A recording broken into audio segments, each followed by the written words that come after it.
Notre rendez-vous Ridgerc avec l'Université de Corse comme chaque semaine, Fabrice. Et aujourd'hui, nous allons parler avec Christophe Mort et qui est maître de conférence en biologie. Nous allons parler de la question de la diversité des macro-invertébrés d'eau douce. Bonjour Christophe Mort. Bonjour, merci Bonjour, de votre invitation. merci d'être avec nous. Pour débuter cet entretien avec vous, vous pouvez nous expliquer déjà le contenu, les grands axes, les grands enjeux de vos recherches? Les eaux douces sont peu connues et le monde des eaux douces est peu connu par rapport, par exemple, au milieu marin. Et pourtant, de nombreuses espèces y vivent. Et ces espèces, qui sont, on va dire, essentiellement des insectes, mais on va en reparler peut-être un petit peu plus longuement, qui sont essentiellement des insectes, peuplent ces milieux et forment des chaînes alimentaires qui sont importantes pour l'équilibre des écosystèmes, pour les milieux naturels.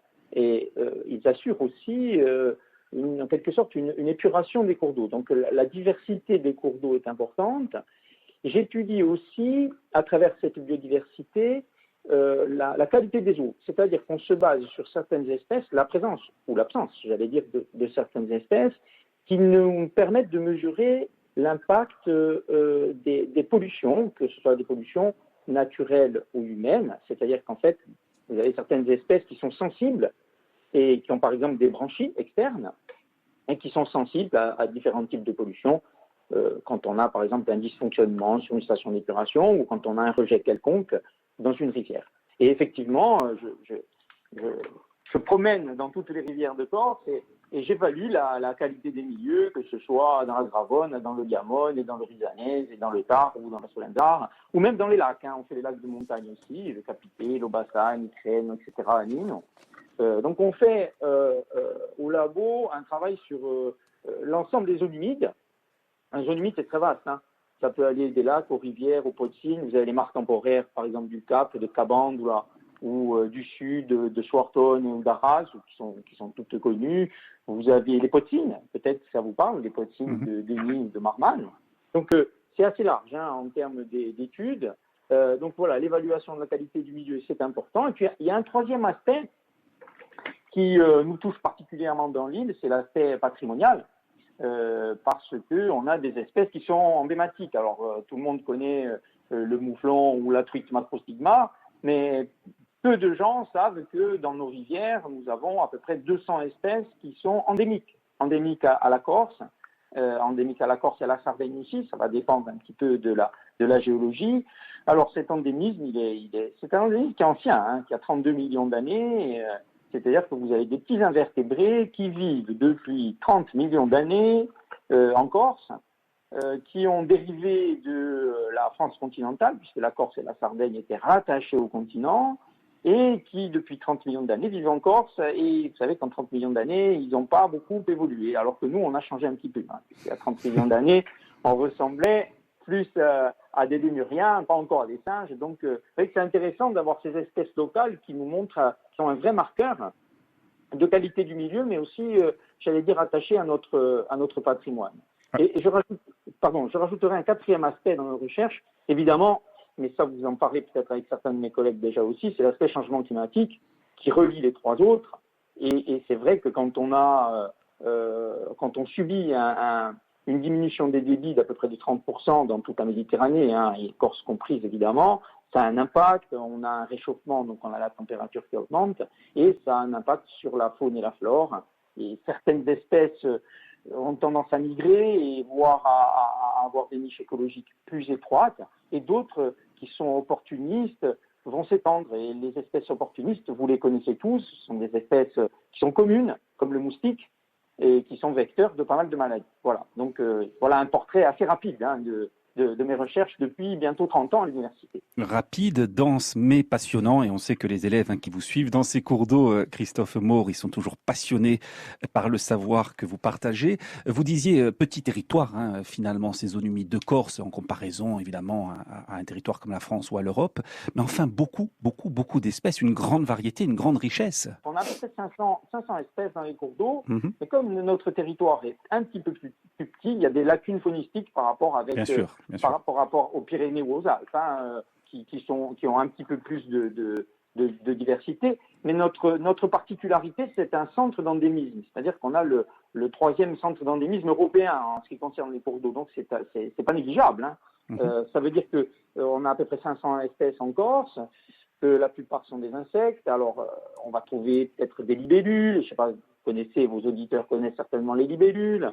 On va trouver des coléoptères, vous connaissez aussi les coléoptères qu'on va trouver partout sur la planète. Alors, les coléoptères, on va les trouver dans les eaux, mais il faut savoir que c'est à peu près un quart des espèces décrites sur la planète, globalement, au niveau terrestre. Donc, mais on va les trouver dans les eaux parce que ce sont des espèces, là encore, qui sont adaptées à tous les milieux. Alors, les coléoptères, ils ont la particularité, par exemple, de respirer en transportant leur air. L'air qu'ils prennent à la surface de l'eau, ils le transportent sous leurs élytres. Ça leur permet de passer plusieurs minutes sous l'eau. Vous avez aussi des punaises qui vivent sur l'eau, qui vivent sous l'eau, qui vivent au fond de l'eau. C'est assez varié. Vous avez des porte-bois qu'on appelle des friganes qui fabriquent leur étui. Vous avez des éphémères. Vous avez des perles d'eau qui sont très sensibles à la pollution. Mais ça, c'est pour les groupes, j'allais dire, communs des insectes. Il y a d'autres groupes, mais je ne peux pas tout vous citer. Après, il y a d'autres organismes, peut-être je peux vous les citer, que les insectes, qui peuvent intéresser nos auditeurs. On trouve des petites méduses. Eh oui, dans nos eaux douces. Eh oui, dans l'eau douce, on trouve des méduses, on trouve des hydres, on trouve des petits vers plats, et on va en reparler juste après. On trouve des vers ronds. Alors, des vers ronds, peut-être ça ne parle pas à vos auditeurs, mais peut-être que le mot de gordien peut leur parler. Gordien, c'est quoi? L'adjectif gordien, quelque chose qui est gordien, c'est qu'on n'arrive pas à défaire. Et effectivement, ce sont des vers qui s'enroulent sur eux-mêmes, qui sont très blancs, et qui ont un aspect assez calcifié, assez dur, assez calcaire. On a du mal à les défaire. Ça fait des gros nœuds blancs, et d'où le nom de gordien. On parle de nœud gordien. Ça vient justement de ce ver rond. Alors vous avez aussi des vers annelés, comme les sangsues, vous avez des gastéropodes, des coquillages. Vous avez des moules, aussi d'eau douce, qui sont beaucoup plus grandes que les moules qu'on va trouver dans les étangs. Vous avez des araignées d'eau douce. Donc vous voyez, c'est très varié. Le monde aquatique d'eau douce est assez varié. Et même des tardigrades, parce que du coup, le temps court, Christophe Moore, même des tardigrades, vous trouvez cette bestiole, j'ai envie de dire, passionnante. Alors, on trouve effectivement ces tardigrades qui résistent à tout. Les tardigrades, on les a envoyés sur la Lune, ils sont encore dans l'espace, dans la station orbitale. Ils résistent à des fortes températures, ils résistent à des très faibles températures. On les trouve dans les mousses chez nous, on les trouve dans des petites mousses humides. Et on les trouve assez facilement. Alors, les tardigrades, mais j'aurais aussi aimé vous parler des vers plats. Alors, on trouve des petits vers plats chez nous qui sont, ce sont des espèces qui sont endémiques, mais qu'on va trouver de façon générique sur la planète entière. Ces vers plats, ils ont la particularité d'être découpables. C'est-à-dire qu'on peut couper des tranches de vers plats et ils sont capables de se régénérer avec des petites cellules souches.